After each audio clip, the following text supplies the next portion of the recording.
अस्सलाम वालेकुम नाज़रीन, मैं हूँ आपका होस्ट इस्मतुल्लाह काकड़ और आप देख रहे हैं हमारे यूट्यूब चैनल AK टुडे। नाज़रीन, आज बलूचिस्तान के नामवर कबायली और सियासी शख्सियत की पहली बरसी डॉक्टर अब्दुल मालिक कासई साहब का आज मरहूम डॉक्टर अब्दुल मालिक कासई साहब का आज पहली बरसी था। यहाँ पे बलूचिस्तान के तूल व अर्ज़ से कबायली बलूच बेल्ट से ख्वा पश्तून बेल्ट से वज़ीर आला भी यहाँ पे आया। उनके ख़ानदान के साथ अहल खाना के साथ जो है इज़हार हमदर्दी और यहाँ पे उनकी बरसी आज मनाई गई।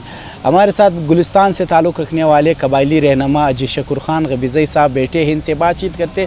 सर, डॉक्टर साहब की ज़िंदगी के बारे में अगर आप कुछ कलमात हमारे साथ शेयर करें।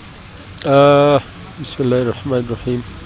मेरे ख़्याल से डॉक्टर अब्दुल मालिक साहब एक जानी पहचानी शख्सियत न सिर्फ़ पश्तून कबीले में बल्कि यहाँ पे कोयटा में जितने लोग भी रहते हैं, चाहे वो बलोच हों, हज़ारा हों या हमारे पंजाबी भाई हों, तो सब में यकसा उनकी शोहरत थी।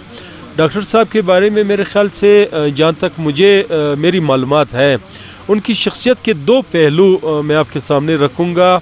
एक पहलू बहैसियत डॉक्टर उनकी खिदमत मेरे ख़्याल से पिछले 35-40 सालों पे मुहित है डॉक्टर साहब की खिदमत, जहाँ यहाँ जितने भी गरीब आते थे, न सिर्फ उनकी फ़ीस नहीं होती थी बल्कि बहुत सी, मैं इस चीज़ का गवाह हूँ कि उनकी दवाइयाँ डॉक्टर साहब अपने पैसों पे लेके देते थे गुरबा के लिए। और ये सिलसिला कोई महीनों या सालों नहीं, ये सिलसिला तकरीबन चला कोई 40 सालों तक कि गुरबा की जितनी इलाज, जितने पैसे, जितने उनके शायद ऑपरेशन हो, वो डॉक्टर साहब अपनी जेब से अदा करते थे। और डॉक्टर साहब का दूसरा पहलू जो है वो एक कबायली हैसियत में थी। कबायली हैसियत में डॉक्टर साहब के पास हमारे यानी मैं कोयटा से रहता हूँ कोई 70 किलोमीटर दूर, तो यहाँ से 70 किलोमीटर, 100 किलोमीटर, 200 किलोमीटर से लोग आते थे, डॉक्टर साहब से अपनी शादियों के लिए पैसे लेते थे और अपनी जितने भी उनके कोई जायज़ काम होते थे डॉक्टर साहब उनकी मदद करते थे। अभी जो उनका बेटा शहीद हुआ तो उसमें डॉक्टर साहब ने 10 एकड़ ज़मीन वकला के तंजीम के लिए दी कि उनकी रिफाई काम के लिए डॉक्टर साहब ने 10 एकड़ ज़मीन दी। तो इनका पूरा ख़ानदान इस चीज़ से इबारत है कि खिदमत में ये लोग गुजारते हैं, और न सिर्फ पश्तून अपने कबीले के लिए बल्कि यहाँ पे जितने मैंने कहा जो बलोच है, पंजाबी भाई है, हज़ारा भाई है, सब के लिए यकसा डॉक्टर साहब की खिदमत है। सर, जो आपने खिदमत की बात की, सियासत में भी वो कितने बार वफाकी वज़ीर रह चुके? मेरे नॉलेज तक के 3 से 4 बार वो वफाकी वज़ीर भी रह चुके हैं और एक मुखलिस सियासतदान के तौर पर लोग उन्हें जानते थे। वफाकी वजारत तो मेरे ख़्याल से उनको बिल्कुल वफाकी वजारत पे रहे वो, लेकिन उनकी अक्सर ज़िंदगी जहाँ तक मेरी मालूमात है सियासत में वो उतने फ़ाल नहीं रहे। पश्तून तारीख़ को एक तारीख़दान की हैसियत उनको हासिल थी, उनकी अपनी किताबें है, और एक कबायली रहनुमा के तौर पर और एक अदबी शख्सियत उनकी थी।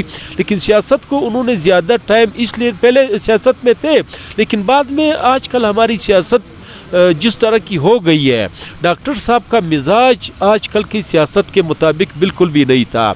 आजकल सियासत एक कारोबार बन गई है, तो डॉक्टर साहब का मिजाज इस सियासत को मेरे ख्याल से सूट नहीं करता था, तो इस सियासत में डॉक्टर साहब ने ज़्यादा हिस्सा नहीं लिया इसमें। उनके फर्जंद इनायत कासी इस वक्त बलूचिस्तान में सोशल एक्टिविटीज़ में भी रोज़ाना लोग उन्हें देखते हैं, काफ़ी उसके साथ मैचिंग है, वो भी गरीब परवर है, लोगों के साथ हेल्प करते हैं। उसको आप मुस्तकबिल में किस तरह देखते हैं इस अजीज़ सियासतदान? बिल्कुल, मेरे ख्याल से डॉक्टर साहब ने जो अपने बच्चों के लिए जो एक तारीख़ छोड़ी, जो एक सबक उनको दिया, वही गरीब परवरी उनके बेटों में भी आ गई है। तो अब वही खिदमत अभी इनायतुल्लाह कासी मेरे ख़्याल से जितने तो नहीं कह सकते लेकिन कुछ इलाकों में गए हैं जिसमें सैलाब ज़दगान की मदद उन्होंने की है, मस्जिदों में की है, लोगों के घर अगर तबाह हुए उसमें मदद की है। तो वही डॉक्टर साहब का छोड़ा हुआ जो तारीख़ थी वो अभी उनके बेटे जो है वो उनको आगे बढ़ा रहे हैं। बहुत शुक्रिया जी। नाज़रीन, ये थे गुलिस्तान के सियासी और कबायली शख्सियत हाजी अब्दुल शकूर खान गबीज़ई साहब। इसी के साथ ही हमें इजाज़त दीजिएगा। इंशाअल्लाह नेक्स्ट प्रोग्राम में फिर आप लोगों के साथ हाज़िर